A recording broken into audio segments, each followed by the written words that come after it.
महापालिकेच्या वतीने त्यांना शाडूची माती दिली जाईल, मोफत दिली जाईल, मोफत। महोदय, धन्यवाद अध्यक्ष महोदय।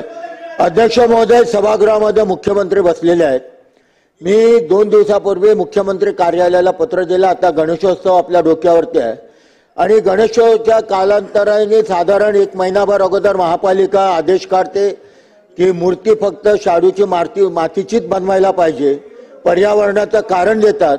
आणि मी त्या पत्राद्वारे विनंती केली आहे की या मूर्तिकारांना, जे मूर्ती बनवतात त्यांना शाडूची माती ही आपण शासनाच्या वतीने फुकट उपलब्ध करून दिली तर मूर्तिकार शाडूच्या मातीच्या मूर्त्या बनवायला तयार आहेत, ज्या घरगुती मूर्त्या असतात त्या, जेणेकरून पर्यावरणाचा ऱ्हास होणार नाही।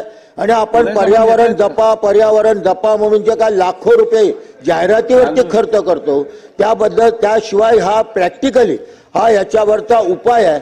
म्हणून माझ्या आपल्या माध्यमातून शासनाला विनंती आहे की शाडूची माती ही मोफत मूर्तिकारांना आपण उपलब्ध करून द्यावी। 1 मिनिट भाई, गणपतीच्या बाबतीमध्ये अजय चौधरी जी आपण बैठक तर घेणारच आहोत, पण आपली जी सूचना आहे शाडूची माती गेल्या वर्षी पण आपण उपलब्ध केली होती। याही वर्षी मी आता लगेच आयुक्तांना ऑलरेडी सांगितलंय की कुठेही शाडूची माती कमी पडणार नाही।